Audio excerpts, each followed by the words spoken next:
should we sort of make a start? Right. Yes. Well, I'm Harry Kerr. I'm the co-convener of Pax Christi Victoria. And good afternoon, or good morning, or good evening, depending on where you are. I would like to welcome you all very warmly, especially people from Myanmar and Myanmar people who are somewhere else and who are joining us. I see quite a few of you, so especially welcome you. We've also got people from Japan. I'm expecting somebody from the Philippines, from New Zealand, from the Netherlands, and all over Australia and possibly other places as well. I encourage you to go, once we start, to go to speaker view, where you see up on the right-hand top corner of your screen. If you click on view, you'll then get to speaker view, and you'll just get whoever is speaking, and you can switch back again when we come to discussion. Now, I'd ask you to please mute yourself while the speaking is going on. You can unmute at the appropriate time later on.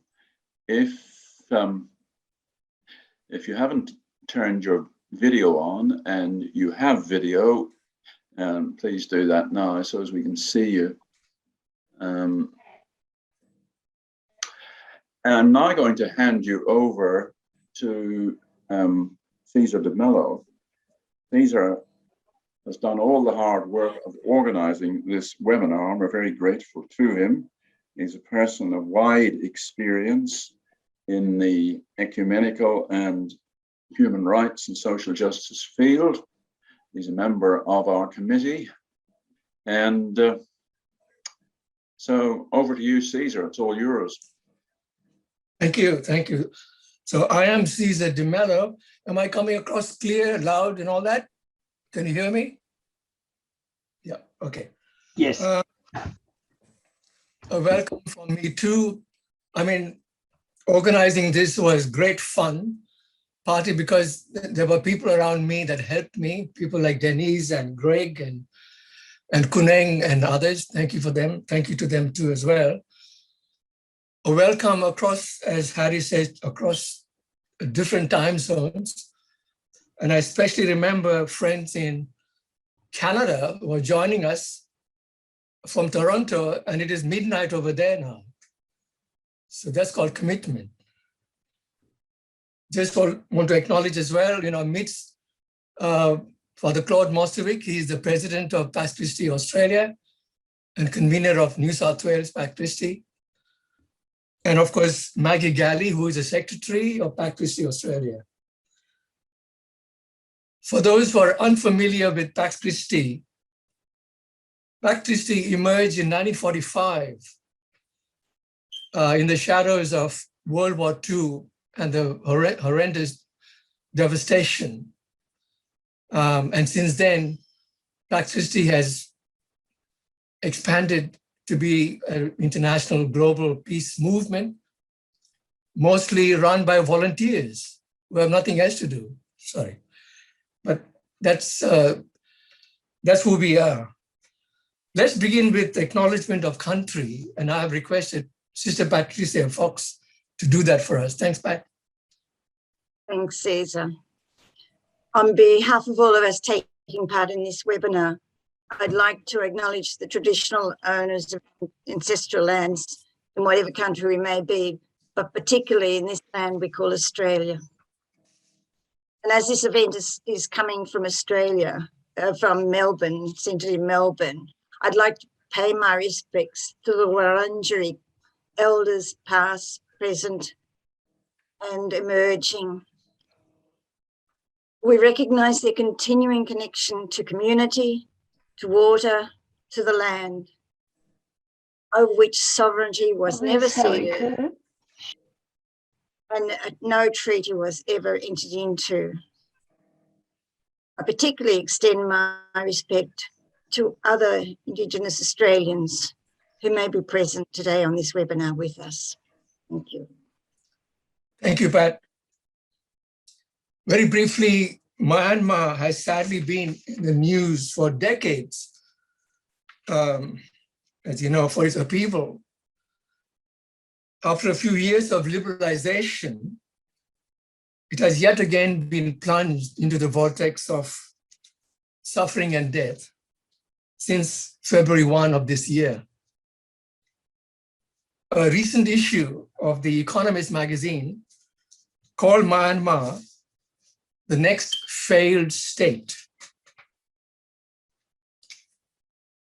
Many are considering how we can assist the people of Myanmar. This webinar is about how can churches assist.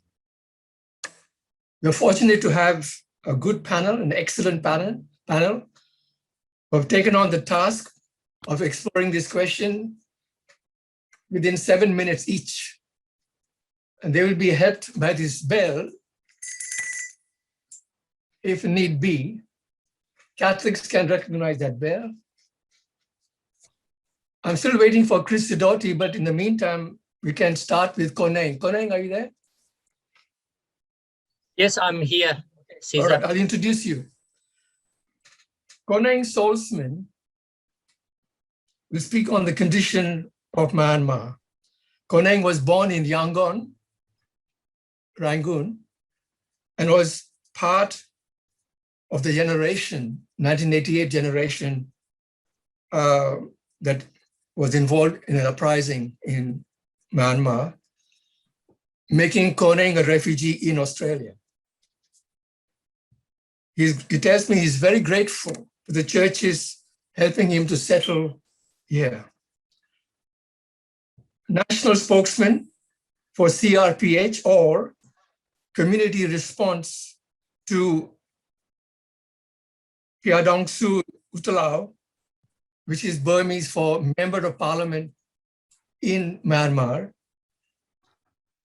He tirelessly lobbies the Australian government, especially for NUG, the National Unity Government's recognition.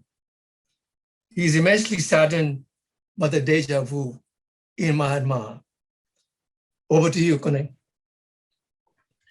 Thank you, Caesar. Good afternoon, good evening, or good morning to everyone.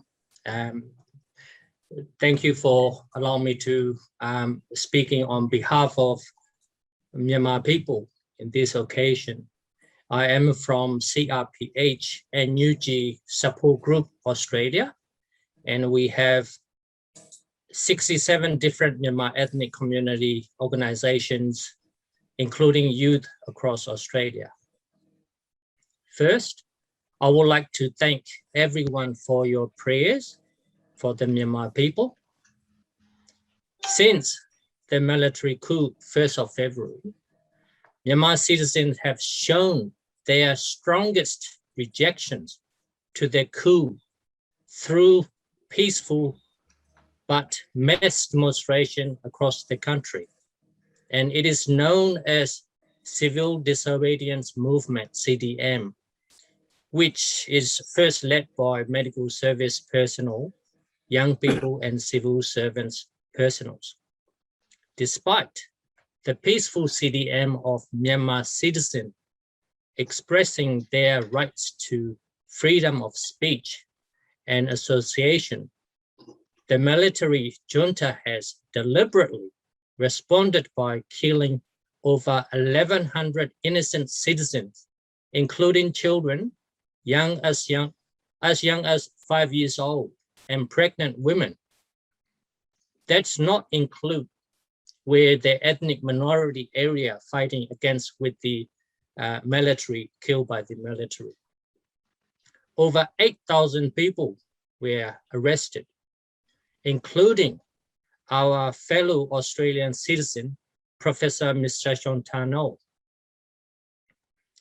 The people of Myanmar truly have suffered too much for far too long under the hands of the successful warmonger and failed coup leader Min Aung Hlaing and his military. This is the darkest, truly darkest period in our history. The future of Myanmar is ultimately in the hands of the brave people of Myanmar, many of whom have given their lives for the cause of freedom and democracy and become symbols of hope and heroes in the hearts of their fellow citizens. People of Myanmar do not like the killing machine gun. However, today they are holding handmade guns or any weapons they can get to fight for their basic freedom. Young people are very brave. For instance, a group of young people have secret meeting in a 5-story tall building to hold a demonstration in the city. And the army soldier stormed into the building to arrest them. But the young people jump off from the 5-story tall building and die instantly. They choose this action is not to surrender to the military. And if they're being arrested, they will be tortured and killed inhumanely. In Myanmar, the military created the hate speech against Christians has increased, and Christian figures have been murdered and arbitrarily detained by the military in recent months. Religious oppression is a long-standing issue in Burma, and the coup has emboldened the military to further persecute Christian and Muslim or anyone who is against them in the country. Most recently, the junta murdered a Christian pastor and 3 other men. The incident began when several homes were set ablaze by artillery fire during the fighting between the Chin Defense Force and the Burmese military on the 18th of September in Tenland, Chin State. A Christian pastor named Kon Baek Ham was shot dead while he attempted to help extinguish a fire at another resident's home. The junta is currently holding another pastor, Tieng Lang Sang, in custody. Tieng Lang Sang is a pastor of a church in Mandalay. He was arrested on the 16th of September by plainclothes police. Previously, raids occurred at Moyin Mosque and Budayong Street Mosque in Kachin State in June 3rd. During the raid, a custodian of the mosque was arbitrarily detained. And similar, a Catholic church in Kandaya, Loigo City, Kayah State, was shot on the 24th of May as civilians sought refuge there. 3 women and 1 man were killed in the incident. Around the same time, an ethnic Korean church was destroyed on the 23rd of May by the military and the police in Insane Township. 3 people, including a pastor, a disabled person, were beaten and detained. Where the people go to church, monastery, or mosque to pray because they feel safe and get in peace, but not in Myanmar anymore under this military. Since the military coup, over 3,500 military attacks on civilians. In Kayah State currently, half of the entire state population run away from their hometown villages. Those displaced people need urgent help. As I'm speaking to you right now at this moment, in Chin State, people are facing heavily military attacks on the entire village was burned down. And there's no place for safe under this brutal military in Myanmar. Myanmar people need not supporting words, but they urgently, desperately need supportive action from the international community. In Australia, Myanmar community, ethnic brothers and sisters are helping whatever they can to raise money to help displaced people back in Myanmar. And just recently in Victoria, a group of overseas students, they're struggling their own study. They have a very limited income, but they're raising the students called VMY, Victoria Myanmar Youth, is helping the National Unity Government Ministry of Women, Youth and Children to help raise money for displaced people, especially women sanitary and the hygienic products to help. So if anyone would like to help, please reach out to VMY. I think I'll stop here and let's hear the other panelists for valuable speech. Thank you. Thank you, Konang. Before I proceed, there was a comment in the chat box that there's a mispronunciation of Myanmar. Apologize if there is one. Myanmar, I'm sorry, but we take now we go to the next speaker, Christi. Before I go ahead, Konang, if there was something else you wanted to say, you could add that during the discussion. We give some more time for discussion that way. Yes, that's fine. Christi, well known, a human rights lawyer, advocate and academic, was an expert member of the UN's independent international fact-finding mission on Myanmar from 2017 to 2019. Now a member of the Special Advisory Council on Myanmar, he's been involved with human rights issues in Myanmar for 25 years. He will speak on Wither Myanmar. Chris. Thank you, Caesar, and thank you, Konang, for your very good overview that you have given us. I'm speaking to you today from the land of the Eora people of the Gadigal Nation, and I acknowledge the elders and the people of those nations who have never ceded title to the land on which we sit and live. Having a discussion among church groups about what we can do for Myanmar is very appropriate. Very appropriate because for Myanmar, religion is part of the problem. Myanmar is often described as multi-ethnic, and it truly is, but it's also multi-religious. The largest majority of Myanmar people are Buddhist, and they are Buddhist within the Theravada strain of Buddhism. Within the Theravada tradition, there is a small extremist wing that is evident in Myanmar. This extremist group is to Buddhism what the Taliban are to Islam and apocalyptic Christians are to Christianity. They don't reflect the mainstream of Buddhist belief, but they are there. And they're extremist, they're chauvinist, and they are nationalist. They found expression in a number of small extremist Buddhist organizations, one called Mabatha. They have had a number of prominent spokespeople, including the monk Wirathu.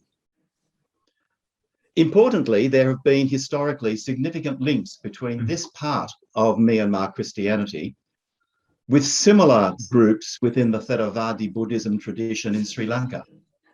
And we see playing out in Sri Lanka many of the same issues, the same kinds of religious extremist intolerance as we see in Myanmar. The persecution for generations of the Rohingya people has been part of this, because the Rohingya are identified as other, both ethnically and religiously. But the same kind of intolerance that Cornine has described that Christian groups experience lies at the base in the same kind of extremist Buddhist expression. It perhaps found its main expression in recent years in the passage of 4 laws for the protection of race and religion in 2015, in the last months of the Tanzanian regime. These laws were sponsored by the extremist organisation Mabatha. They attracted a great deal of popular support and were clearly being introduced and passed as part of the election campaign for the elections late in 2015. The Myanmar military has always sponsored these extremist forms of Buddhism. They have singled out particular monasteries and particular monks and have featured prominently in Myanmar media for decades, making generous contributions to these monasteries and these monks, promoting this kind of chauvinist extremism. There have certainly been attempts by moderates in Buddhism and in other faith traditions in Myanmar to counter this kind of extremism. Most notably, an organisation called Religions for Peace Myanmar has brought together Buddhist leaders, Muslim leaders, Christian leaders across the diversity of Christianity into one organisation to speak and act for peace and justice within Myanmar. This is the necessary background for this discussion today, a discussion about what church groups can do for Myanmar. Because religion is part of the problem, it must also be part of the solution. And it's in contributing to the solution that Australian church groups can make a part, can play a part, can make a contribution. Traditionally, when church groups are asked for support, the support has 2 common features: pray and pay. Both of them are important. I'm not trivialising them by any means. Pray is an important part of the Christian tradition, and the Gospels speak frequently about the importance of prayer, and perhaps even more significantly, the effectiveness of prayer. And pay is significant too. Christians are concentrated amongst the poorest groups in Myanmar. And certainly Christians individually, churches and church groups need a great deal of financial support in Myanmar. The work they do extends well beyond the Christian faith community, however. Because they are based amongst the poorest communities in Myanmar, the contributions that they make are enormous to the well-being of people and in Myanmar generally. But to be frank, pray and pay is good, is necessary, but it's insufficient. Much more is asked of us than that. Supporting the interfaith work being done in Myanmar is critical. When I look at the website of Religions for Peace Myanmar, I see evidence of a great deal of activity prior to this year. But I've only seen one statement made by that organisation since the coup was launched on the 1st of February. Clearly, there are tensions within the organisation and a need for Christian encouragement and support coming from believers, not just Christian believers, but faith believers outside Myanmar. We need to promote interfaith action inside Myanmar as much as we possibly can. We need to promote interfaith action and collaboration outside Myanmar as well. Here in Australia, bringing together not just the multi-ethnic groups from Myanmar, but the multi-faith groups is extremely important. How can we as Christian organisations combine with those groups from the Buddhist and the Islamic traditions and the Hindu tradition that are concerned about Myanmar as well, and support them and encourage their action. We must also be concerned about the abject failures on the part of the Australian government in response to the crisis in Myanmar. The Australian government seems to be fixated on policies that have failed. It's hard to understand why. We've pursued the same policies now for more than 25 years in relation to the Myanmar military. We've tried a number of endeavours.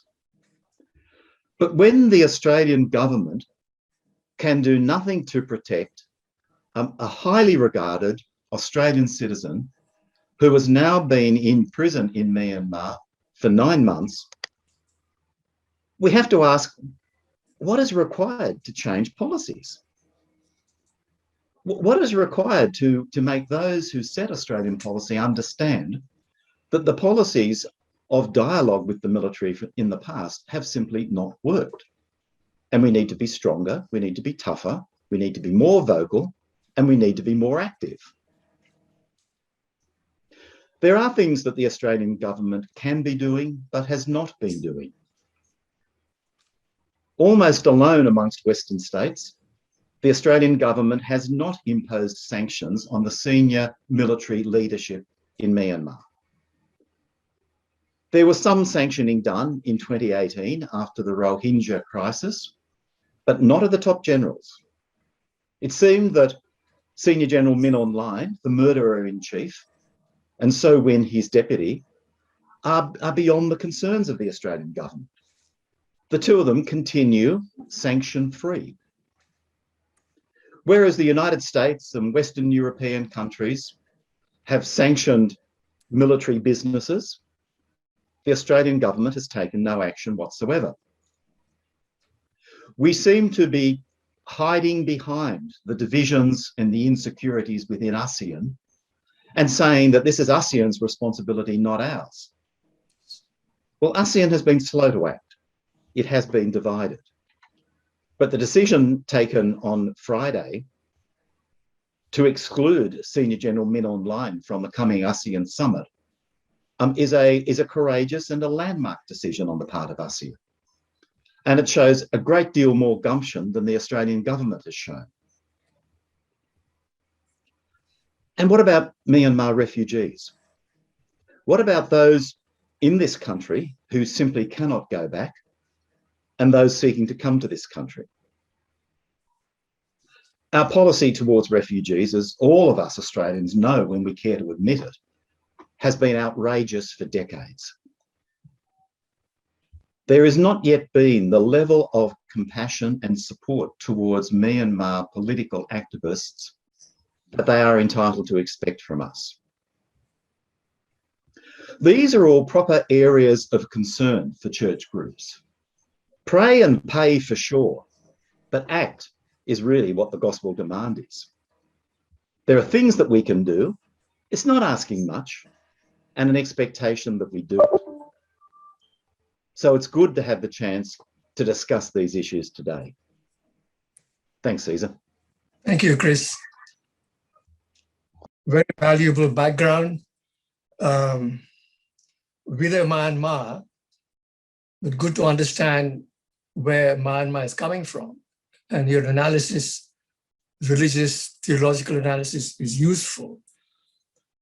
I hope the other speakers will keep to the time limit so that we can have more time for discussion. But very valuable, Chris, thank you very much. Dr. Emma Leslie, she was having some problems with the internet. I'm okay now, Caesar. Okay now? Okay. Yes, I hope you can hear me. Okay, yep, good. Dr. Emma Leslie A.M., born in Bathurst, is an Australian Cambodian and founder director of the Center for Peace and Conflict Studies in Siem Reap, Cambodia. Peacemaking in Asia dominates her working life and waking hours, her to-do list featuring peace missions and peace education, including teaching mediation to UN personnel. A keen observer of Myanmar for 25 years, she will share her insights. She also tells me that in her family tree is an Anglican bishop as grandfather. Thank you very much. Thank you, Cesar. And Cesar didn't say that he and I once worked together some 30 years ago. So today is our reunion, but also nice to be amongst the ecumenical family and lots of friends here. Denise Nichols, Harold Wilkinson, who I remember from way back. Always an honor to be on a panel with Chris. But I really want to acknowledge my hero in the room, Sister Patricia Fox, who is a testament to what happens when we use our faith to stand and hold truth to power, and just have had the privilege of sitting beside her in some ecumenical events in the Philippines. But she is really the epitome and the image for me of what we need to do in these kinds of situations. So thank you, Sister Pat. Yes, Myanmar is indeed, and as Konine rightfully said, identified the dire situation that we see, the humanitarian crisis, the economic collapse, the human rights violations. Chris has named that part of the conflict in Myanmar, which is really about the challenge of the diversity of faith and equally the diversity of ethnicity. I want to give you a slightly different image of what's been happening over the last 8 months, because I think it's really critical to see the resilience and the extraordinary capacity and leadership of people in the midst of this crisis. And as you all know, Myanmar is a situation that over 70 years has been battling with centrist power, with ethnic armed groups, ethnic political parties on the periphery, trying to hold on to their resources, their identity, their right to self-determination, and so on. When the coup happened, I think it's really important to say, for me, Myanmar's not going to be a failed state. This is going to be a failed coup. And Ming Online's plan did not go according to plan. And so I think that's a source of hope for all of us. But we saw the most extraordinary movement of young people rise up in Myanmar. And they managed to inspire an entire civil service to, well, not entire, let's say, but a significant number of civil servants to join them on the streets and say, no, we're not accepting this again. This is not okay.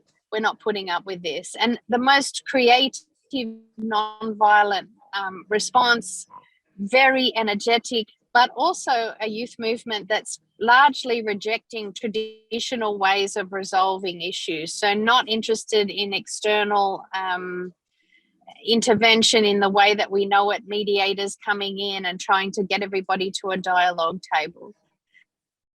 They're saying no military, no Tatmadaw, this is unacceptable, we're not going forward like this. So I think that's incredible, and it's something that we're seeing, I think, across the Asia region and maybe even the world, with the likes of Joshua Wong in Hong Kong, Greta Thunberg coming out of Sweden, Malala in Afghanistan, just amazing young people. And I hope that you saw in the Time 100 People of the Year, those two amazing young women who were named from Myanmar as 100 influential people in the world. The second thing I want to say is also within a few weeks of the coup, a number of stakeholders who'd been in previous peace processes started a dialogue with one another. And we were part of facilitating some of that dialogue, but largely it's a national dialogue. It's a conversation between ethnic armed groups, between the parliamentarians who were elected in November, between now what is the National Unity Government, between the National League for Democracy, the Civil Disobedience Movement, civil society, women's organizations, sitting together and saying, in the midst of crisis comes the future peace, comes the solution to where we are.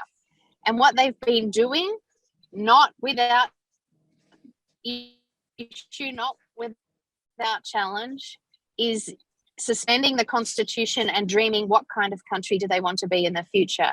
It includes power sharing, it includes federal democracy, it includes a federal army, but it also challenges the notion of citizenship and says, you know, citizenship shouldn't be based on ethnicity and religion, but based on where you're born.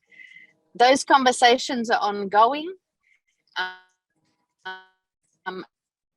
As you would know, dialogue is something I hate for quite a lot. So dialogue for us is fundamental in this moment, but not necessarily with the military, who are the ones who created this situation, but most certainly with the elected representatives across the country.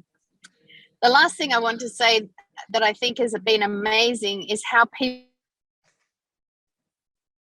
have helped each other. And I'm very happy to see a representative of the All Burma Students Democratic Front here from South Australia, but amazing efforts to help people get cross borders safely, people in IDP areas get food. To recently, I saw an X-ray machine going into Chin State in that area that Konai mentioned in up to make sure that temporary and things to each other. It is by no means easy and it is by no means comprehensive, but it is extraordinary the way that people have helped one another. And that's precisely why we as Australian Christians have the responsibility to match that capacity to be able to help one another. I want to follow on from what Chris said, is that it's extraordinary trees in our region have started to understand that when a situation like this happens in the 21st century, it's not contained to one country. This is not a Myanmar conflict. This is a regional conflict with global proportions. It is about China, the United States, and Russia and India. It is about a huge economic base that Myanmar has. Myanmar has just $37 billion of jade in one town. It has $25 billion of gas and oil. Woodside Company from Australia, of course, is there extracting or exploring for gas off Rakhine State. So definitely this is a conflict that affects us. And yet in Australia, we're yet to understand how a conflict there affects us economically, but equally in terms of our own security. And that's precisely why we definitely have to be increasing our aid support, not just to Myanmar, but to all of the parts of our region and the world which are in dire situations. The situation in Cameroon is very bad this week. Afghanistan, obviously, we took 2,000 refugees out of Afghanistan. Nothing compared to the massive need compared to the atrocities we committed in Afghanistan. We've done almost nothing to help the Afghan people. So we definitely have to be pummeling our politicians. It is the right thing to do. We need to take in more people. We need to increase our aid budgets. We need to have more political will. Equally, we need to really be serious about our okay that we only partner with the United States-Japan alliance. Australia is a unique country. We need to be engaged with China in this kind of situation. We live in the back door of China, and China is going to be instrumental in how Myanmar goes forward. So a little bit of geopolitics at the end, but our politicians are living in la la land as if Australia really is an island. It isn't anymore. Every Myanmar is, it will affect us. We have to do this from the humanitarian reasons, but equally because geopolitically it will affect us also. Cesar, I'm going to have time, but I know you're on a time thing and it's better to have a conversation. Thank you, everybody. Thank you, Emma. Very insightful. We have seen now 3 threads, interconnected, but the 3 threads in terms of reading Myanmar, what Kuneng presented, what Chris presented, and what Emma presented.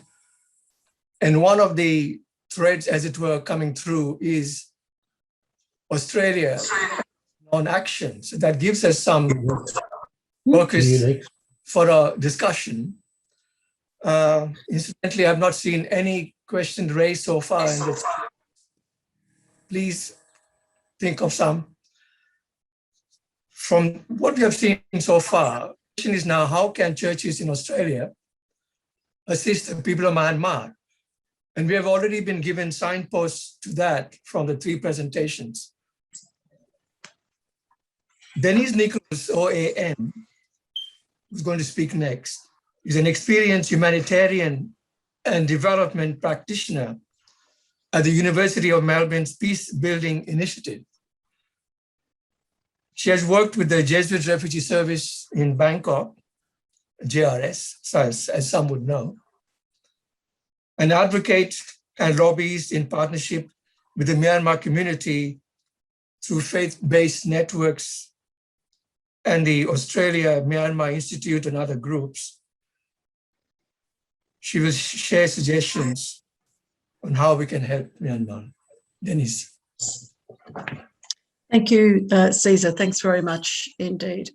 And thanks to all the previous speakers who've given us so much to think about, and all their suggestions as well as to how we can be involved. And Chris, I have got pray and pay, but let's see what else we've got as well.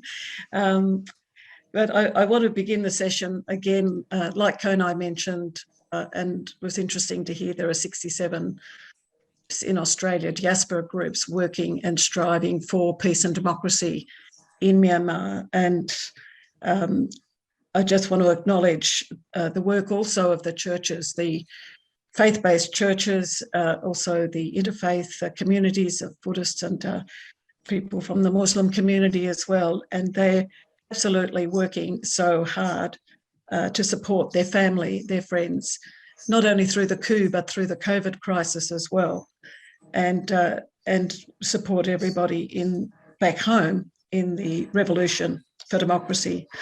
And I do believe that, like Paul says in his letters to the various churches, you know, we're all co-workers in the gospel together in this, and we're called to support and encourage their efforts and stand with them. I'm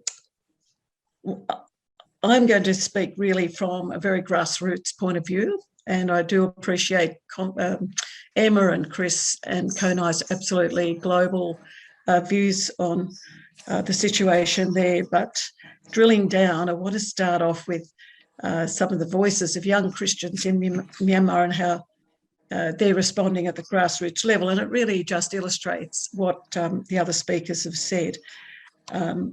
I wrote to them or contacted them and asked for their views, and this is their contribution to you this afternoon in the first instance. I want to say they're working at the grassroots level and to support their communities, especially in the conflict-affected areas where Christians are in the majority. And I believe they are truly the peacemakers that Jesus refers to in Matthew. Blessed are the peacemakers, for they will be called the children of God. And the youth from the churches have sent this message.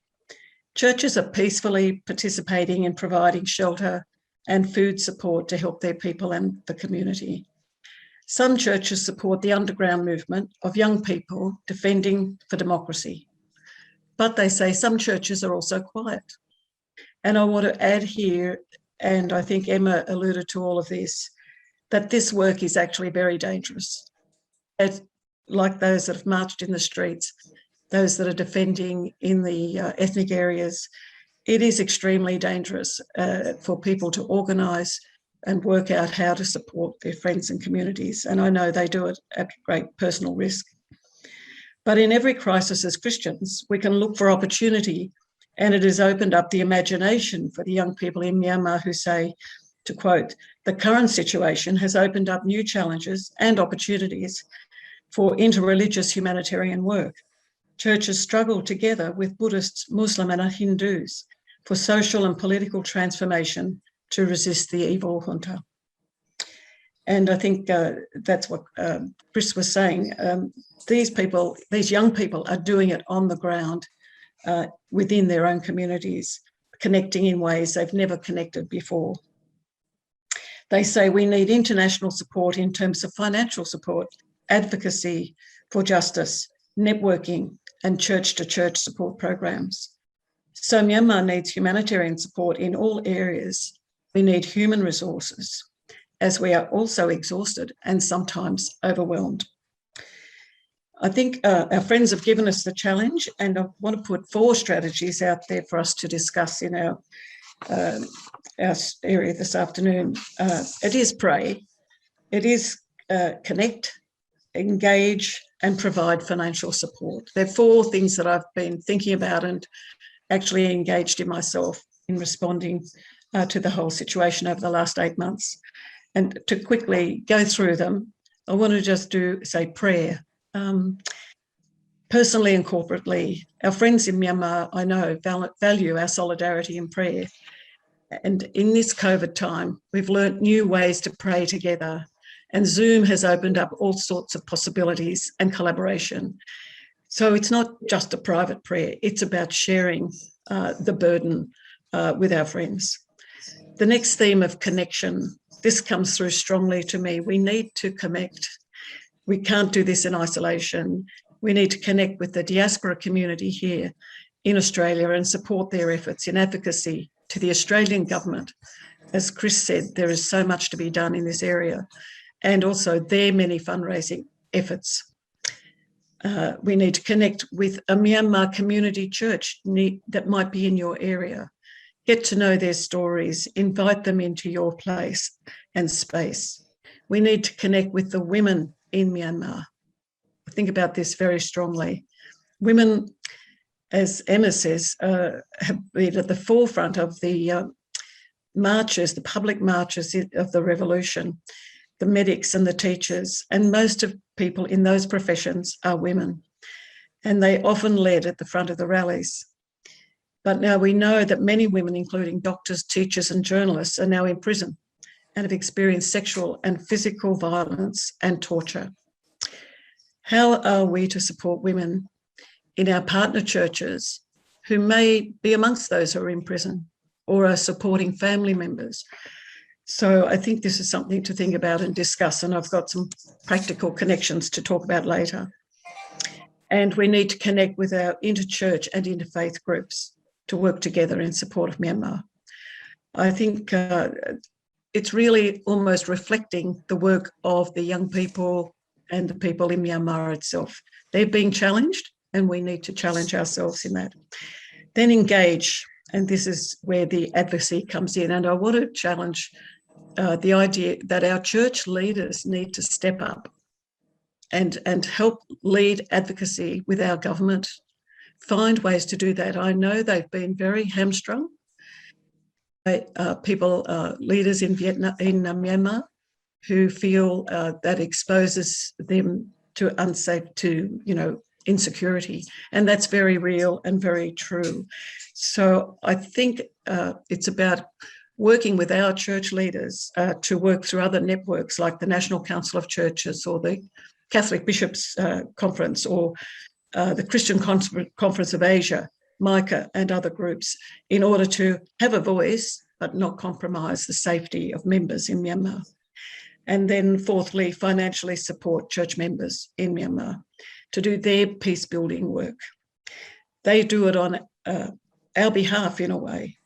And I want to give an example in Melbourne of some Christians who organise monthly support to over 1,000 CDM workers and IDPs. And I think we cannot leave people to really do it on their own, people who already have so little. And there is so much that we can do.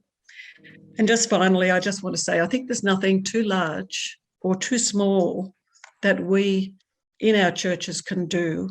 And we need to embrace all these components in our response. We only need to respond to the call in our own heart and expand our imagination. And in the words of a prominent Myanmar journalist who actually is here in Australia, having been sought exile here, even though he had many needs himself, and he was asked about how can we support him, he said, when we support one person or one area of the work, we support all. And that spoke to me as well. So let's all give people of Myanmar the peaceful future they deserve. Thank you. Thank you, Denise. Thanks for this practical, important grassroots perspective. And you can see some areas are beginning to converge as to what we could be doing. The next speaker is Sister Geraldine Kearney, a Good Samaritan sister of the Order of St. Benedict, was born in Yangon and is now Sydney-based. With her postgraduate qualifications, she's a cross-cultural consultant in leadership, mission, formation, and culture. Her congregation's social justice delegate, she is passionate for her homeland and will use all her energies to ignite our passion to act for our people. Geraldine. Thank you, Caesar. Can you see me? Yeah. Thank you, Caesar, and thank you to all the speakers who have gone before me. Yangon Mamwede, I was born in Yangon, and in the past few months, I've been very overcome with tremendous emotion and pain, listening to voices both within Myanmar and in Australia. And since 1996, my parents were also Anglo-Burmese and born and raised in Myanmar. We came to Australia in 1952 rather. And since 1996, I have returned to Myanmar several times with my ministry. In 2019, I was there for 5 times. So a lot of these stories and a lot of these voices are very near and dear to my heart. And I sit here back in Australia and think, with our claims as a nation to uphold justice and human rights, how can we listen with deaf ears to the cries of these people, our people, my people? I hope today to ignite our passion in this webinar so that we listen, as St. Benedict calls us, with the ear of our hearts and with the eyes of our mind, and put out a loud, clear call to action. And as some of the other speakers have said, Myanmar is neighbour, and as Good Samaritan, that neighbourly instinct rises high in my heart. So recently I've listened to voices, as I said, in Myanmar and outside here in Australia. One of the students that was a student leader in Myanmar in the 1988 rebellion spoke to me and said, "This is a deja vu, but this is different. The youth in Myanmar are staying there. They are not exiled, they're fighting. They're up in the jungles, up in the hills, risking their lives. And what a tremendous example they are to us of bravery and passion and defiance of evil." Some of the voices from within Myanmar, both from religious and lay people, have left me in pain. We wonder daily, one has said, as to whether we will die of hunger or torture, civil war or COVID. We go to bed not knowing that there will be a tomorrow. And if we wake up in the morning, while thanking God for the night, we are thinking and wondering how many GZ, Generation Z, have been caught and tortured. When we finish one meal, we think of the starving people up in the hills, the internally displaced, the PDF on the fringes. When there is rain, we think of our people in the jungle without basic shelter or food. We think of those whose properties are burned, crops are burned. Pack a small bag with bare essentials, one has told me, and be prepared to run. But where to? What of those who are bedridden, the fragile, the vulnerable? Priests and laity are doing all they can in their parishes, setting up beds, feeding the sick and destitute. Burmese nationals here in Australia recognise the need for urgent humanitarian help. One person I was speaking to was asked on behalf of me, if there was one thing you wanted, what would it be? Send us food, this priest said. So I listen to these cries. I listen also to the recognition of all those who've died of COVID. And one voice said, those who have died have gone and lost their lives, but we still suffer physically and psychologically and emotionally from this trauma. Help us. Help us to restore democracy, speak out for us, stand up for us, save our children, our youth, and above all, pray for us. So what can the churches in Australia do? I asked myself. On the 3rd of October, Pope Francis urged us to pray for Myanmar, that the hands of those who live there may no longer wipe away tears of pain and death, but may join together to overcome difficulties and work together for the coming of peace. Cardinal Bo, in his moving reflection on the situation in Myanmar, writes, the world has become our altar, the street becomes holy ground, and we continue to break the bread of peace, reconciliation, and human development.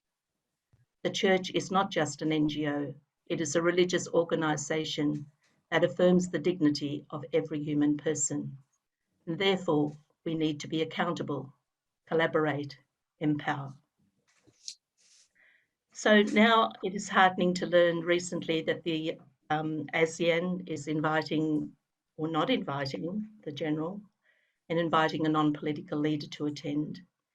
And it brings to my mind, well, what can we here in the government in Australia do? As a long-time lobbyist for my own order and for my own groups that I belong to, as being part of many delegations at home and abroad on climate justice, I propose that we continue to strive hard, to knock hard at our political doors, to be the voice of those who cannot speak. Keep these cases of national and international needs of Burma on our radar. Burma only receives limited and narrow attention at the best of times. Next week, I have a meeting with Bishop Vincent Long from the Australian Catholic Bishops on this very point. How can we come together?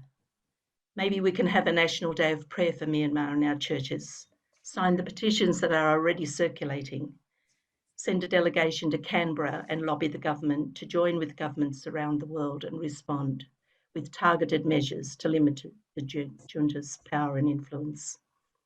We need to encourage Australian government to support the ACFID International Development Statement that was released in June. We need to urge the Australian government to act immediately and impose sanctions. We need to be a voice for our people, and we need to realise that they are neighbour. So, as I've been moved with the sound of those voices, I know that together with the speakers that have gone before us, together we can stand in solidarity and make a difference. We need to make a difference. We must make a difference. And I hope we will make a difference and bring that hope to these people. There's a Myanmarese proverb, and some Burmese people will probably know it. And it says, where water flows, fish swim. So hopefully we will be able to remove the obstacles that block the flow of water of life of the Burmese people and stand for action and be their voice. Thank you. Thank you, Geraldine. Very moving. And let's now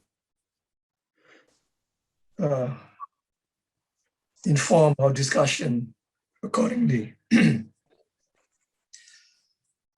is shocking that in this day and age, we need to be responding to situations like this.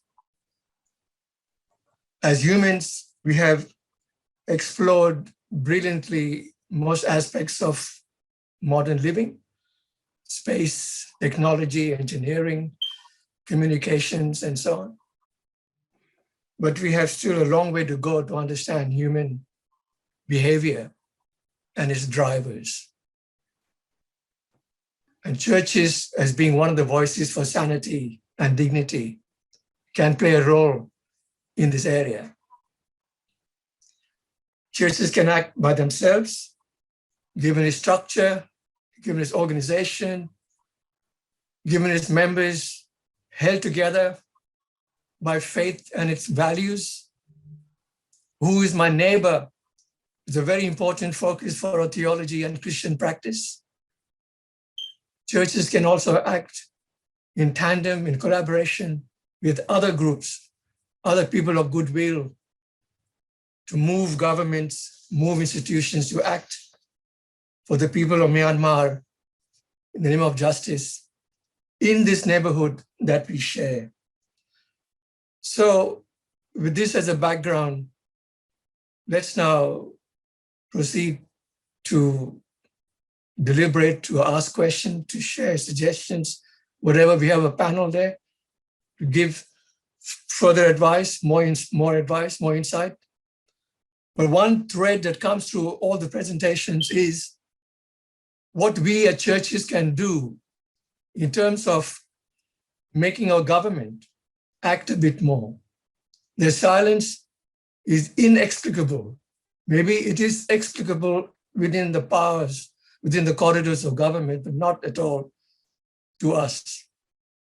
And as Chris and Emma have said before, why are we silent? The question is not to reflect this way. We know that's happening. The question is now, what do we do? How do we go about it? And there are people in this audience with links with churches, they have roles in churches. They know where there are people in churches that we can use, for instance, to find our messages go through. We were expected, for instance, to have on our panel Senator Dean Smith from Western Australia. He's very closely connected with the struggle of the Myanmar people. He's the chair of the Parliamentary Friends of Myanmar. He could not come because of other things happening in Canberra. But he is someone, for instance, that we could think of in terms of how we use this relationship. And I'm just opening this to you now to find ways forward on this area of how the churches can play a role vis-a-vis our government. So I've just had one question in the chat box, and that's to do with whether Australia will have a stronger refugee intake, and will the churches help in that direction? Otherwise, I've not seen too many questions, but whatever it is, people can start wherever they want, whatever they want, and let's move on reflecting on this. Over to you.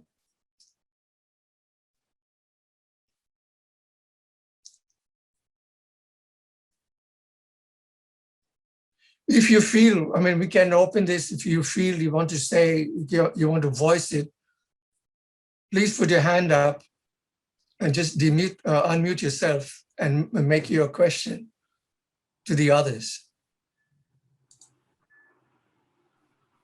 Hello? Yep.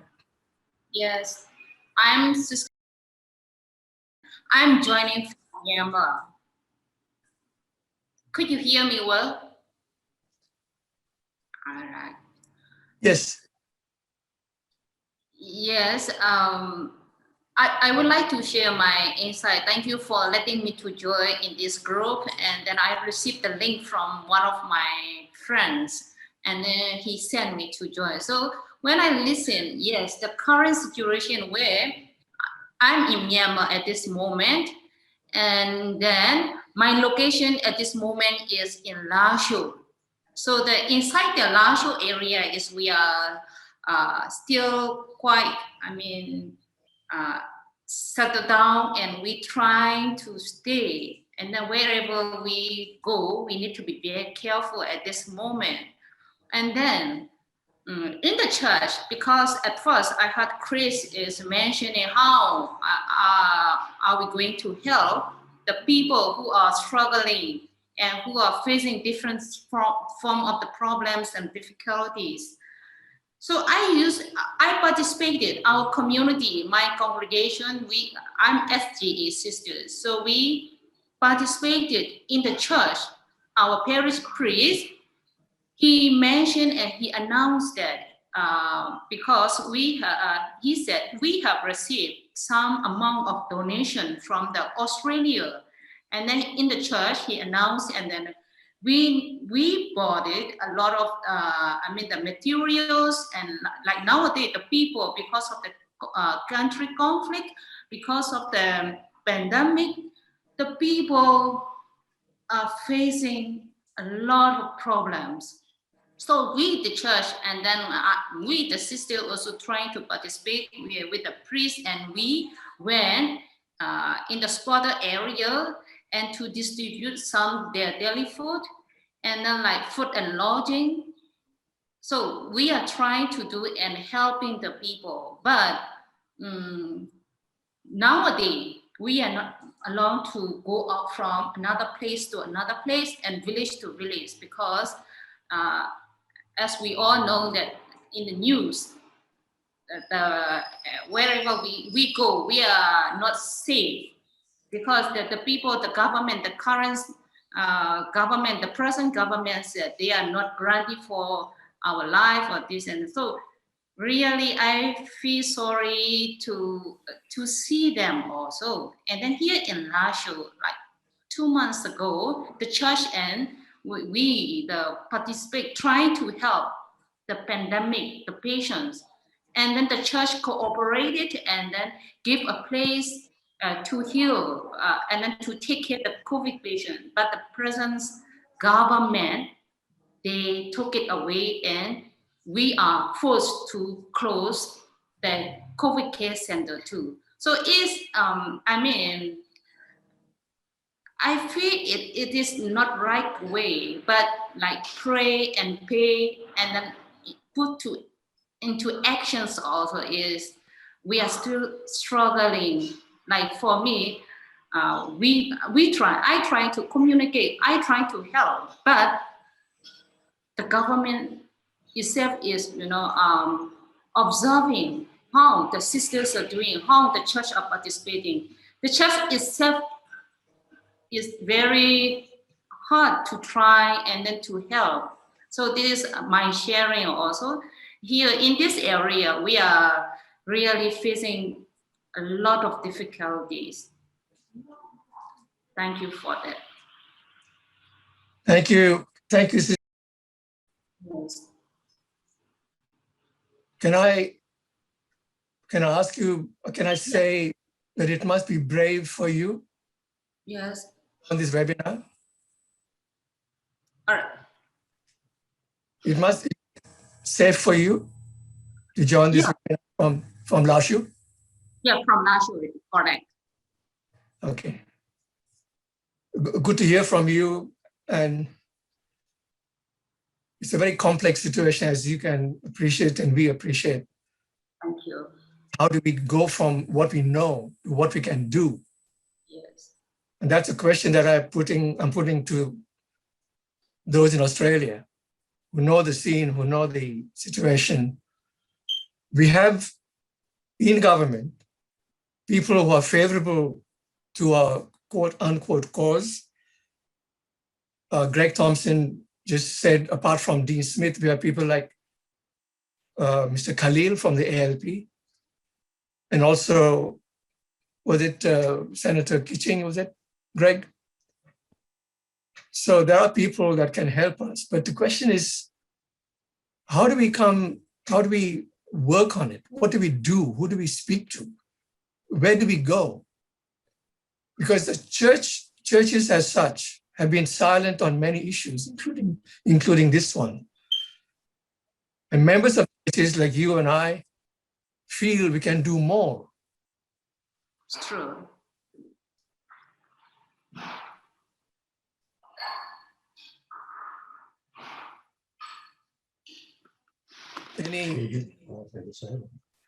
Chris, could you lead on this? Yes, I think he needs to. Caesar, I just noticed there's a hand up from Myanmar. Might be better to to hear from someone in Myanmar before me. I missed it. Okay. Go ahead. Hello, I am Sister. I belong to, and I got this invitation from one of my friends who is here, a Colombian brother, and I am very grateful for your love and concern. First and foremost, no, I was really touched by what you shared. That you extend your love and care for our people, and I am very happy to meet Sister Pat again. I met her at Quezon City for some years before she left the Philippines, and I am speaking to you from the northern part of Myanmar, Kachin State, and the things that you have already heard are, you know, it's happening in our country, and like Cesar said, we have a lot of gaps and limitations, but at the same time, as a church leaders, we've got other, things to do. We have more things to respond to at this moment. In the end of September, I encountered a very dangerous situation. So I had to stay away from the community for some days because helping the people involved in this movement, the CDM movement, and helping people now and doing good things at this moment is quite dangerous, and they take it as crime. So it's quite different from the value that we hold. But at the same time, Sister Pat always have been an inspiration for me. She's here, Sister Pat. She's really an inspiration for me because doing good things to people, especially I belong.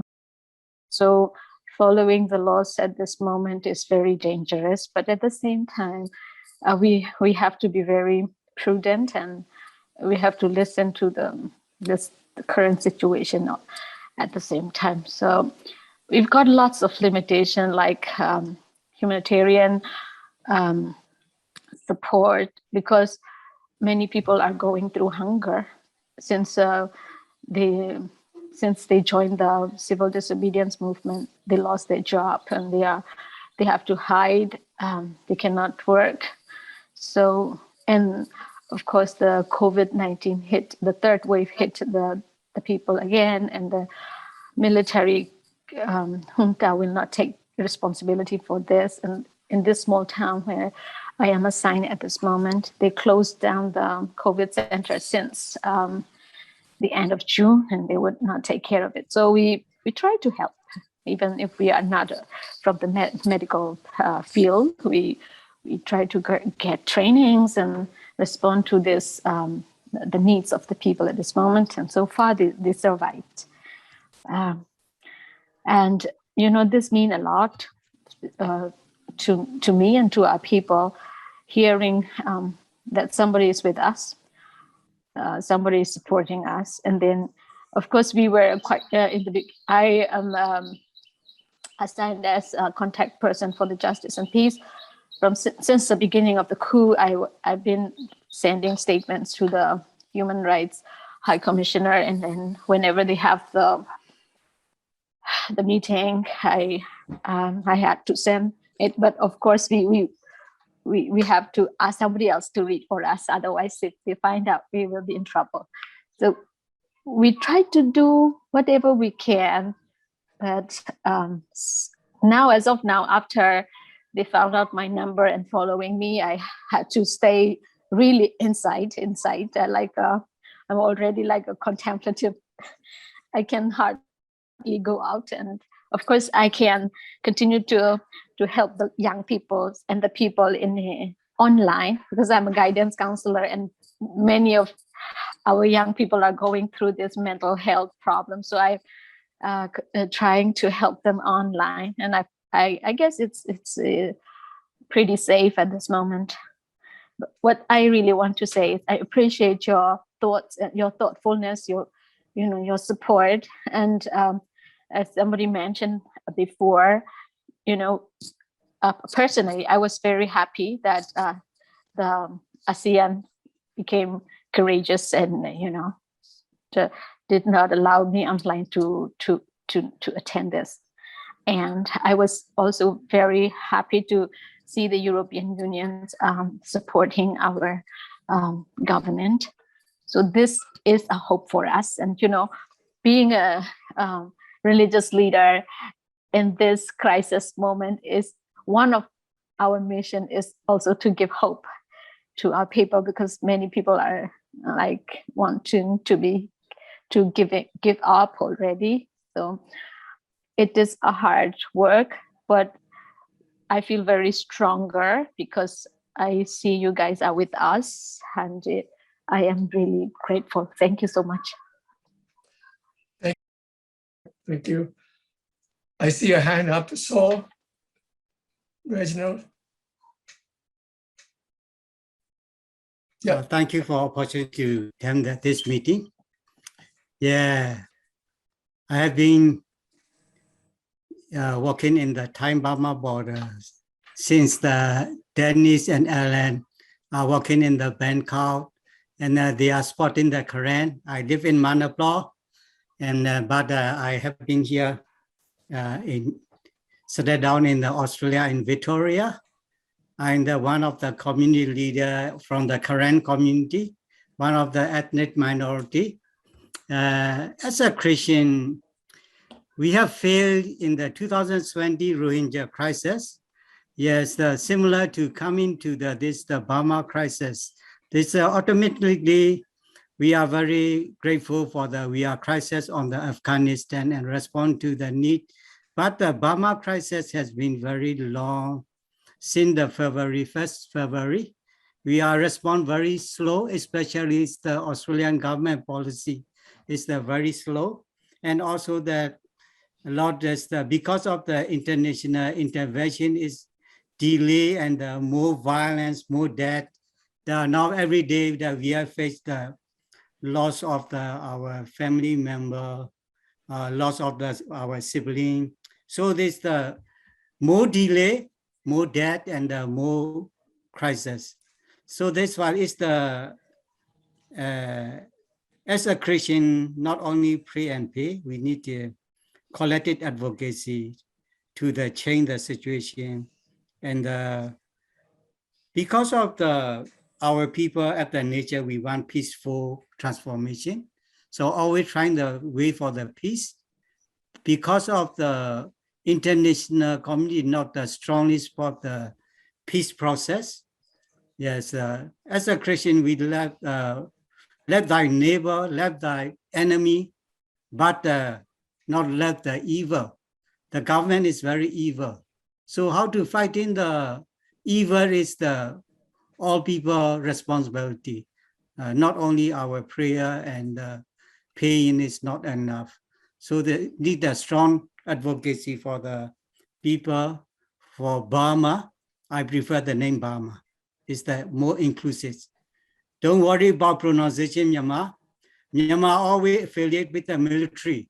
Military change the name to the Myanmar. This is not the consent of the people of Burma, not the democratic way. If you use any time Myanmar, you support the Burmese military. It's very clear about that stuff. That is to stop using the name of the Burma, not the Myanmar.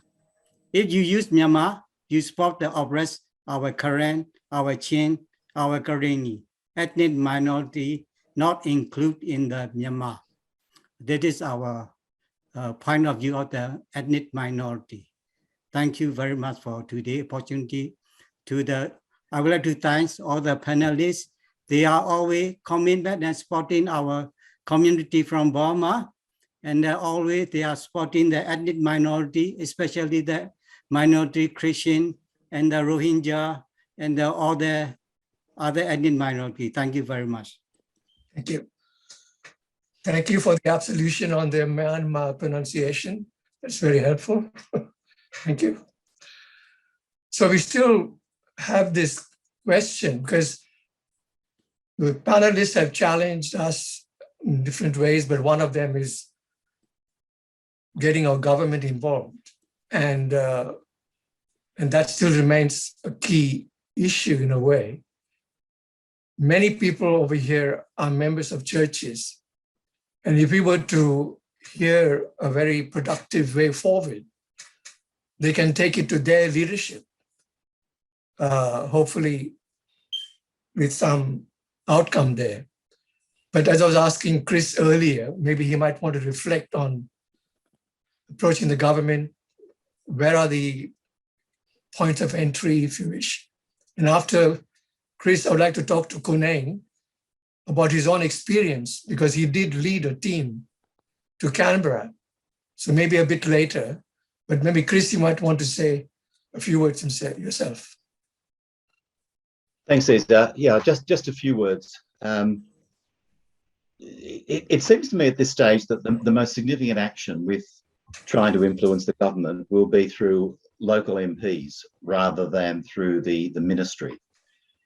And I think Dean Smith is a good example of that, the senator from Western Australia, who has taken up the cause very strongly in recent months. I don't know what the obstacles are for a change of course on behalf of the government as a whole, but I think it's going to be pressure coming from the backbench that proves to be significant at this stage. So I would urge that electorate level activity with local MPs is likely to be the most productive. And secondly, then some of the parliamentary committees, like the Committee on Foreign Affairs, Defence and Trade, that has already had a couple of days of hearings on Myanmar, a much greater interest in engagement coming from that committee than from the government itself. So that's where I would suggest action. Can I also, Cesar, just respond to one question that was raised in the chat box? There was a question about Australian military projects with the Myanmar military. There was only one small Australian military project, a training program that was worth about $300,000. It was a very small program. That was actually suspended in February this year, and one of the few steps taken since the coup by the Australian government. So far as I'm aware, there are no longer any joint projects with the military underway at the Australian military level.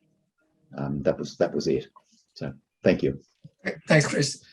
All that we hear from the government in terms of their policy vis-a-vis Myanmar, Burma, is that we are doing things, behind the scenes. We don't know what they are, but that's all we get. We have done what is appropriate and we are on it. But it's absolute silence otherwise. It's a closed book. And in a democracy like this, it is disappointing that this is what we get from the government. Kuneng, you took a team to Canberra a few months ago, and you spent 2 days there, 2 intense days there. Very briefly, what's your experience? How encouraged you were? What possibilities emerged? What you could do from there on to be more. Thanks, Cesar. Yeah.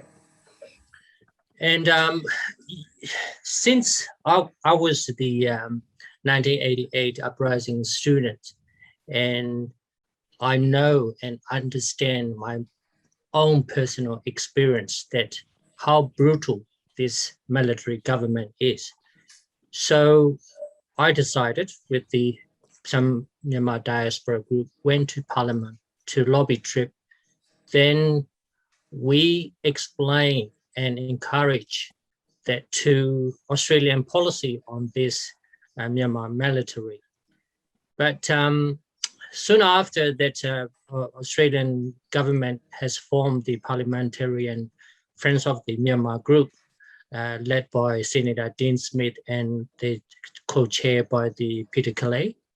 And they have been outspoken since. And but however, I think Australia, the way of how I can see is like general practice diplomatic relationship ways. They're not stepping up strong enough. Some, we still need the Australian, put it this way, our own Australian citizen, Professor Shantano, still in the prison as we speak. And Australian government hasn't been done much at all. So what we need is we as the Australian citizens, we need our voices to the parliamentary or the politicians. So Myanmar Diaspora Group, CRPH NUG Support Group, we have a website. It's called CRPH NUG Support Group Australia. We have written petitions and also letter to MPs to go to the platform, which you can click and put your own email address. It goes directly to your local state MPs and federal MPs. Please reach out to CRPH NUG Support Group Australia website, and you just simply click on the letter. The letters has been written. And also we have some other petition letters have been written. So the most important thing is Australia is not action strongly. We need the Australian population to voice this crisis on Burma or Myanmar. And there's some Myanmar people or Burmese people, we are, especially young people, when we're hearing about this just before Sister Elizabeth and the other, Sister Mary, their tone in fear, how grateful for us, we all as a community, to talking about this people suffering. And they are still not safe, even though they are talking about from their heart what they're suffering. So we cannot urge Australian government by only Myanmar diaspora community alone. We need all Australian citizens to help us, to encourage our government to step up and help for this crisis. Thanks, Caesar. I will leave it there. Thank you, Kuneng. I would like to get a perspective on this from Emma, from outside, as it were. Where are you, Emma? Can't see you. We lost. Sorry, but Emma, she just dropped off because of some internet problems. So I think he has hard time of. I think we might have lost Emma. Yeah, sorry for that. No. There's a hand up. It's been up for a long time. Where is? Okay, where is this hand? Okay. Mint. Yep. Mint. Mimi-san here. Thank you. Thank you, Catriona. Thank you for. And I would like to express my appreciation to all the speakers, and especially to two sisters from inside Burma who are right in the midst of the situation. I appreciate and value your even attending this event. Even amidst the safety issue. I would like to inform a little bit about the women's activist Myanmar group that we have. And Denise is part of it too. I think I raised the questions not to everyone, but to facilitator Caesar about refugee intake. That's the first questions that I would like to raise. I know that it is a bit too early and too first to talk about refugee intakes, but remember when you actually help us out along with the other Burma advocates groups in the 90s it took about 5 years from 1988 when I was in the jungle until I met Alan and Denise in Bangkok. That was in the 90s already. Alan and Denise were also part of trying to keep us safe in Thailand as well. And there are a lot of trips back and forth from the border area and from Bangkok to border area to keep us safe. So in a way, I think it may not happen within months. It may happen if the situation doesn't change. The need for supporting people to come over will be indeed something that we all need to think about and probably start working on it. And another thing is also that I would like to see the church group as you did for us in the 90s, because church groups were the first one to welcome us and supported us. And would like to see more voices also for the women as well, because women are also experiencing not just violence, but sexual violence, something that we have heard before, but now it becomes really apparent. This is the usual practice that the military becomes really familiar themselves with. And I think ethnic women face this kind of sexual violence for many, many years. Since 2003, you have probably seen some of the ethnic women like Mon, Chin, Kachin, and Korean women actually publish their reports about how sexual violence that perpetuated on them. But now it becomes even within the whole urban areas where, in a way, I think it's awakened the younger generation and then all the other Burmans, if you like, that when it comes to violence and when it comes to cracking down dissent, the military doesn't really spare anyone. And I also would like to raise here about the LGBTIQ communities that are facing, just like women are facing, unproportionate violence against them. It's so graphic that I'm not going to talk about it here. And I will also like to see the church groups actually taking more active and stronger position to lobby the government.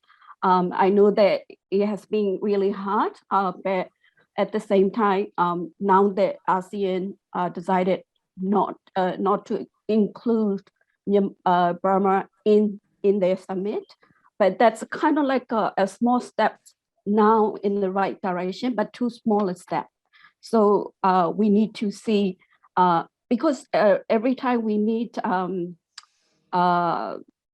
MPs or some staff from the feds, what we are seeing is that if we talk about COVID, I know that I can understand as well. They don't want us to politicize the COVID situation. I know that, but at the same time, what's happening inside Burma now is that if any institute or groups that are going to operate and cooperate under the management of the military, that is being politicized as well, to me. And I would like the church group to be aware of that and be voice for us, that none of the engagement goes to the military for their benefit.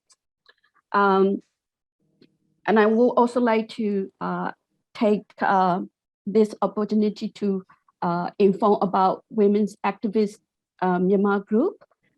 You can contact me. I will put the email. Also, you can also contact Denise. We're doing some campaign for some women who are detained right at the moment in the prisons languishing. Thank you so much. Thank you. But before I go to Ian Fry. See, we have all these suggestions as to what the government can do. Talked about lobbying, talked about government playing a role vis-a-vis ASEAN, et cetera, et cetera, et cetera. So we have all these suggestions. The question is, we have to go to that government, and if the government is not responsive, and many of our hopes and expectations, they in a way remain unfulfilled. Now, we've had suggestions about going to the government via backbench and so on. We should do that. But I implore the people here who are members of churches to take this discussion back to their own churches and talk among yourselves as to what that church, your church, could do. We may not have all the answers here in an hour's discussion, but at least we have touched on this area quite extensively. Denny's made a plan, pray, connect, all that, but also activate, advocate. And we need to implement that. And the target of most of these approaches is the government that seems to be very, unresponsive. This is a very difficult issue. I know that. We all know that. Solutions may appear to be there, but getting them activated requires a whole set of forces to fall in place. So we keep on, soldiering on. Sorry, bad expression. We keep on fighting on this. Ian Fry. Thank you, Caesar. It's time we call a spade a spade. This all gets back to trade. The foreign affairs, defence and trade are all rolled up in one ball. Australian companies have very strong interest in mining in Myanmar and in the right to future mining exploration. If the Australian government puts pressure on the military, which has intimate links itself, the Myanmar military authorities, personnel, to do anything, there will be an immediate backlash against the Australian mining industries. Rights will be lost. It's as simple as that. And until someone within government is prepared to recognise that, of course they know it very well, then they're not going to budge. I don't know what the solution is. I have no quick access to be able to talk to people who can influence that. But the mining industry, if you look at the Australian involvement in the mining industry, and in particular the pending leases, then you will find that's where the resistance to taking any action against the government is. Thank you. Thanks, Ian. What I've noticed is that there have not been too many critical, insightful articles on what's happening in Myanmar in our papers. Of course, early on, I still remember in the early days after the coup, there were newspaper reports and so on. But I've not seen at all a critical, insightful, challenging, questioning article vis-a-vis Burma in our press. Maybe I missed something. You have Peter Archer writing inflammatory articles on all of the issues, but somehow Myanmar has escaped his attention. And so wheels within wheels. Sandy had his hand up. Thank you. I think Ian Fry just answered my question, which was what are the prospects for recognition of the national unity government by the Australian government? It's an open question for me. I don't know the answer. And Ian suggesting not great. But are there any other thoughts about actually lobbying for recognition of the national unity government? Thank you. Could I just speak to that?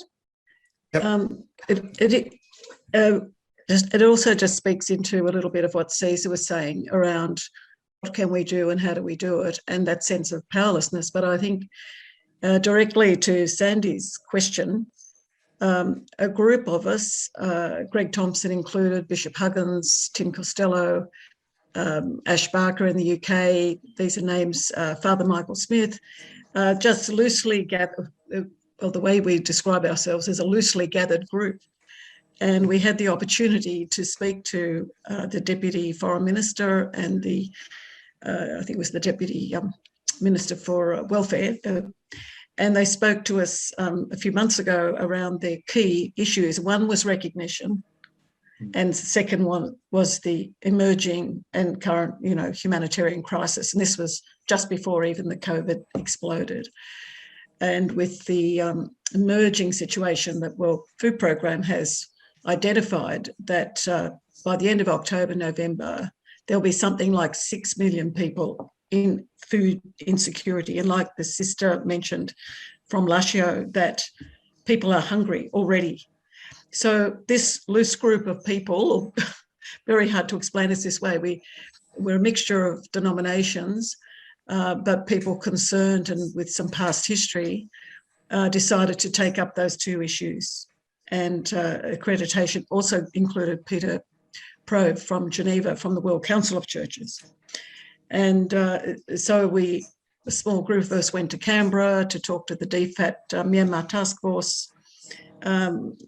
Peter, through the WCC, was lobbying around the UN General Assembly and the Accreditation Committee. So in a sense, there are people have been working on this mightily, including the NUG themselves, getting that recognition. And Konai can correct anything that I say that might be wrong. And the emphasis was to get recognition and allow the current ambassador from Myanmar, who has distanced himself from the military regime, to remain as the Myanmar representative in the UN. Now that, so he remained in the seat during the UNGA that's just happened, but was not allowed to speak. And the Credentials Committee meets again in November, and that the credentials will be, usually it's a pro forma process, but this time they'll have the Taliban and the NUG Myanmar issue to resolve as to who will be recognised. Now, Australia's position, and they'll keep repeating it all the time, is we don't, and it's true, we don't recognise particular governments, we recognise states. So they have, even if they're working behind the scenes, they have not come out to recognise the NUG. So it's very complicated, but I can assure you there's a lot of work going on. And I think Konai can add to it. Yeah. Yeah. Thanks, Denise. Sorry. Konai, can I come to you in a minute? Yes. We do know, for instance, through the Old Testament and other scriptures, the strength of what we call powers and principalities. And that's what we are really facing in modern times. They have ways of blocking, ways of not responding, and it takes a lot of pain and hardship to be able to move them. And we have examples upon examples of that. Movement does take place in the end, but a lot of blood and sweat has to go on before that. Konai. Thank you, Caesar. I just wanted to highlight what Denise mentioned before. This current Myanmar or Burma crisis, not only for people who desire for the democracy in the country and human rights, but also affected military family as well, because their soldiers are at the front line. They're trying to killing civilians, and civilians now hold up whatever arms they have for the people defensive.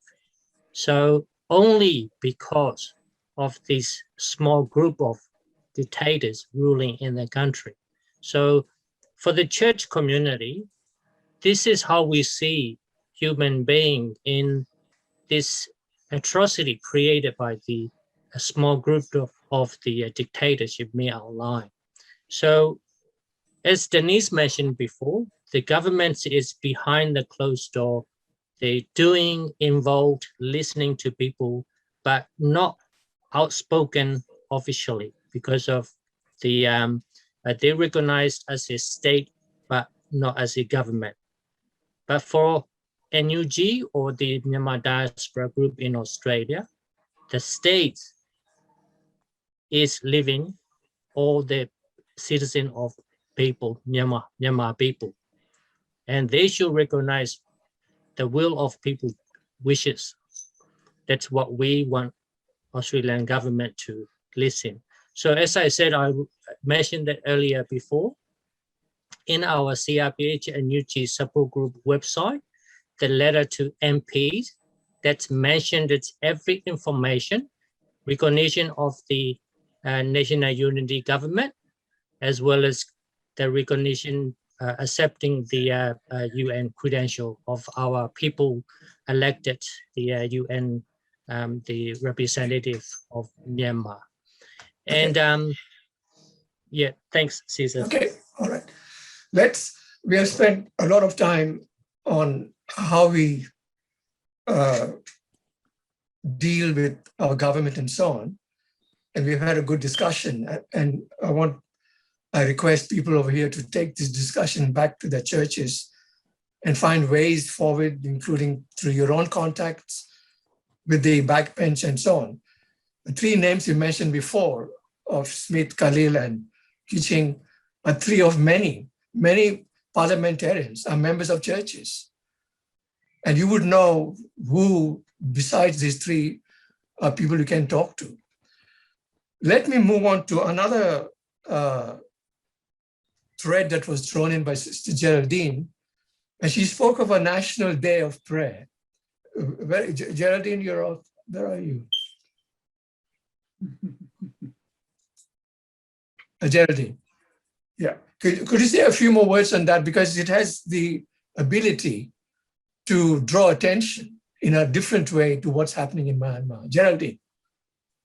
Yes, Caesar. I was moved by Father Martin in Hobart, for instance. They've had quite a focus on a prayer day in that diocese, and I thought, as a nation, let's join our forces together and have a national day of prayer. I've been in contact with the Australian Bishops' Conference. They've had a really busy time with the plenary these past couple of weeks. But I'm hoping that when I talk to Bishop Vincent Long on next Thursday, that I can raise some of these points where we can stand in solidarity as a nation and be the voice of these people and really pray. As I was moved by Cardinal Beau's words, you know, the streets is the altar, and this is what's happening, you know. So that would be one thing that I think I would advocate for, is that we do have, even if it's a National Day of Prayer where all the prayers of the faithful from that particular day are focused. But I'd like it to be a united front with all the churches, not just Catholic Church. What do people feel about that as an ecumenical day of prayer? Can I just add to that? Yep. I think that is a great idea. And in response, we've had two things in the Melbourne Anglican Diocese, just to let you know as well. One, when we were able to meet in the cathedral on April 24, we had a vigil, which was for everyone and inclusive. It was not an interfaith one intentionally. It was organised at very short notice as an expression of solidarity. And many of people from interfaith and other communities attended. It was a very moving service. And 400 people attended that online and in person. And then during the COVID crisis, when things were so desperate and so many people were very ill and dying, we hosted, or Bishop Barker arranged to host another prayer event, and many people signed on from Myanmar, Thailand, UK, and again, the leaders of the ethnic, the Karen and Chin and other churches help lead our prayers. So I think this is really important act of solidarity, and I think nationally we could do that. So Geraldine and I can get together. I'm sure we could do something. I think it's just a matter of taking the first step to work out how to do that. And anyone else, of course, that would be interested. And I was just going to add. Sorry, go ahead. Go ahead. No, I don't want to get off the topic. Okay. I want to go to an interfaith idea, but let's stay with this one. All right. I think one of the outcomes of this meeting, would you support a small group coming together and discussing, as Denise and Geraldine said, and we can find something that we can do on this, because there is potential in Global Day of Prayer to draw attention in so many ways to what's happening in Myanmar. Would that be a good outcome of this meeting? Just raise your hand if you think so. Yep. All right. Let's move from pay and pray to pray and pay. Let's move on to the pay dimension. Some of the church agencies are a bit wary in terms of being seen linked with this issue publicly. I can understand that. But agencies, aid agencies, and I used to work for one for many years before, have ways and means, have contacts on the ground, people who can take things, who can do things, etc. But we don't hear much from church agencies. Neither have we heard much from ACFID.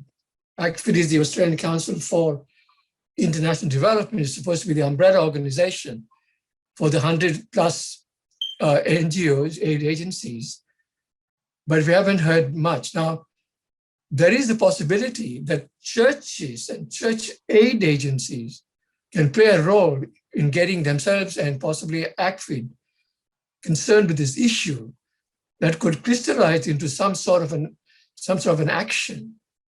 And I don't know if there's anyone here from any of the aid agencies. In a way, Greg Thompson is involved with ABM and Denise and so on. I don't know what, Greg, what you might think about this ACFID agencies or church agencies thinking of a common fundraiser. Caesar, I can respond to that. Denise and I are involved with an advocacy group that's convened under ACFID's auspices now on Myanmar. Many of the agencies are like the church agencies, concerned about impact on their local partners on the ground. But there is a group of agencies who are going to fund a revitalisation of the Burma campaign that was operated previously. And hopefully that will be launched at the end of the year to take up these issues that we've been talking about as a more active advocacy for the people of Myanmar, both on the political issues as well as on the humanitarian issues that are involved here. And, do you have details for that group? Conan's involved with our group as well. So yeah. Greg, do you have details for that group that could be shared with all of us later? Well, it's Denise. I'm not sure what to suggest. Contact Mark Purcell at ACFID, I think, is the best way to do that. Yeah, I think so. Yes. Yeah, and I was just going to add, Caesar, that the agencies like Save the Children or Child Fund, or so many of them have programs, and they are extremely sensitive to the security issues that we've heard about today from both sisters. And and ACFID, I think, has actually been had many meetings with DFAT and the government, and is actively promoting the sanctions campaign as well. So it's not so silent, it's about connecting, I think, but yes, in a way that agencies are not putting it up front on their webpage because of the very sensitive issues in relation to their staff and the safety of their staff. So it's complex, it's complicated. It's complicated, but certainly getting in touch with ACFID and supporting the Burma campaign is the way to go. They're hoping to launch it by before Christmas, I think, but they're still waiting for a little bit more money so that they can employ someone full time to work on that campaign before launching it. All right. What I'll do is they're close to achieving the 100,000 now for employing someone to do that work on behalf of the ACFID agencies and others who are involved. Right. Right. Okay. The other thing I should also mention is some work that's going on around John Ball mentioned on the chat before, the Magnitsky kind of reforms that the Australian government is looking at introducing some revisions of the current Sanctions Act. It's not quite Magnitsky, but there's a group of us trying to persuade the Australian government, and DFAT's in charge, the human rights section at DFAT is developing these new frames of sanctions in line with the global sanctions under the Magnitsky model, which could be very useful in targeting individuals, not countries. So kleptocrats in Myanmar, the generals would be major targets of such sanctions, such as the Russians and others who've been sanctioned internationally under that mechanism from the US, EU, and from UK up till now, and Canada as well. Okay, all right. There are a couple of other countries that also have adopted that, but there's a whole campaign to globalise those sanctions reforms to target. Thanks, Greg. Thank you. Thank you, Frank. Can't see you. Frank, you have your hand up. Frank Professor. Yeah, wait a minute. Coming. I can't do it. Wife's fixing it. I can't do it, sorry. Okay, all right. We are now coming to the end of this very intense webinar, just a few minutes left. Is there anything in the few minutes left you want to say, anything you want to raise, any issue that has not been brought up? I heard some.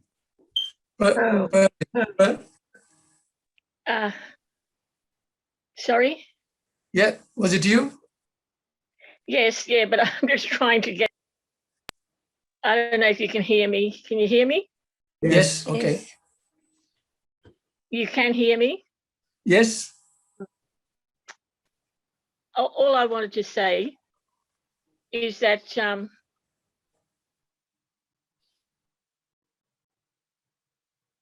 there's somebody else speaking. Hang on. No, no one else is speaking, Pearl. Go ahead. So you can hear me? Yes. Yes. Great. Okay, as long as you can hear me. One of the things that I'm thinking of is that sometimes we overlook what we can do in individual churches, you know, in our communities.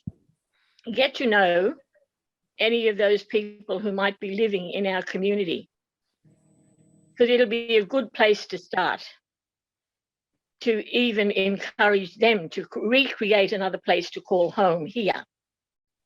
And then building up the support that then later their future generations might go back to their countries and contribute to make it a better place for everyone. I speak from my experience of just, you know, leaving my tribal area, the place I was born in North Queensland, and coming to live in Sydney, to Penrith, when I was 20 years old. I had to start all over again. I was a diaspora within this country, traveling across all different Aboriginal lands. And one of the things that I know was that the thing that kept me going was my faith. And and being brought up to always make the most of noticing when you're in a place when you're not feeling safe, how do you navigate to protect your spirit? Because a lot of this stuff starts with spiritual warfare. And we as Aboriginal people, we have been navigating that in this country before 1788 amongst ourselves and since 1788. And now we're getting our lands back. We're getting people realizing that we had our boundaries. We're getting back LORE, that is not LAW, but our law that was very strict about minding your own business, getting on with things in your local community, watching out for people who need help, and responding compassionately. And also listening to people's stories and listening with your hearts. Because I've been doing a lot of work in interfaith in this country for a long time. And growing up on Thursday Island, we were very multicultural and multi-faith. And we all looked out for and looked after each other. What I'd like to see is we try to create spaces in communities, whether it be urban, rural, or remote areas, where we create spaces for people, such as the people from Myanmar that come here, who come here, and have them feel at home. And if we build it from the grassroots, we don't have to wait for government to make big decisions about how much money is going to be spent on whatever. Let's dig into our own pockets and look at how do we help each other. It's the little things that count for people to be able to live safely and comfortably in Australia, and how that sort of model can be also, I know it might sound like pie in the sky, but I'm talking from experience. Okay. I turned 76 today, and no, I'm going to finish this because I'm supposed to be at my daughter's, but I'm listening. I stayed to listen to this because I want to learn. And I think that we need to do more in our local communities. It was mentioned by one of the sisters to probably get churches on the local. We always look too much to all the leaders to do something, but we have to look at what we're doing in our churches. Thank you. Thank you, Pearl, and happy birthday. Happy birthday. Happy birthday. I think we should wind up. Sorry to take up so much time there, but I have to also go now. But I just want to put that point in, because I might be the only Aboriginal person part of this here. And I know that Aboriginal people feel very much sad in our hearts when we hear about sufferings in other places. And very good. We do. Okay. Thank you, people. Thanks. I have to go. I've got to go to my daughter's place. Thank you. Okay. Bye. Okay. Thank you. Right. Thank you. Okay. Okay. Take care. I think we should start. I think time to wind up. Before we go, this is what I intend to do with your indulgence. With the group that helped us organize this webinar, I want to put together some thoughts that have arisen from this webinar that I will share, we will share with all of you since we have your email addresses. I will also get in touch with ACFID. Many people are doing that. It doesn't harm if I did that too. I'll get in touch with Mark Purcell and give him a little summary of what this webinar came up with and our hopes and concerns. So he knows there's a community of such people who are concerned with this issue. Let's see where that goes, and that could dovetail with what Greg said earlier about a group formed on this issue. I wish this was a complex movie that as all complex movies are, we ended with a solution and a resolution. Unfortunately, this is not such a movie. As Denny said before, there are too many moving parts, too many complicated. It's an ongoing thing. And all we can do is be part of this evolution towards a better day. But in the meantime, many are suffering and are in pain. And we have heard today from people directly from Myanmar and Geraldine and so on. So I think, unless you have anything more to add, I would like to wind up now. Yeah, Harry? Sorry, just before we go, Caesar, first of all, thank you very much for setting all this in motion. It's gone very well, and I think we all appreciate it. But the second thing is, we are recording, and if anybody wants the recording, please email me and I'll try and get it to you. I've also saved the chat box, so I'll try and get that around, and I've got the letter that Greg was putting around, so we'll try and get those things to you. Okay, that's all. Thank you. Thank you. And before I forget, please, this webinar has not ended for you. When you go home the next few days, please email some thoughts on today's discussion, because not all could have spoken today. But you have our email addresses, you have my email address on the flyer. Send them to us, and we'll put together a little summary of what we did so that you can take it further. All that remains to be done is to thank you all for coming. I thank the speakers who have been a great team to work with. They've spent a lot of time on this. They have provided suggestions and improvements to the planning of this.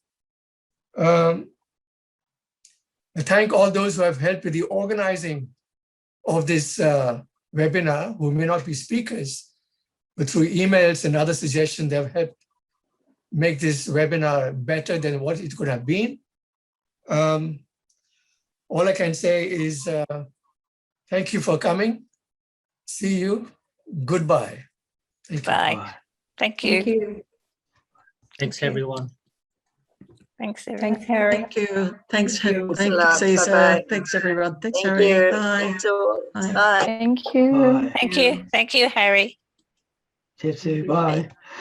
Thanks, everyone. Thank you. Thanks, Chris. Thanks, Greg. Thank you. All the best. Be in touch, Ko. Yeah, Ko Nang. I will, yes, thanks.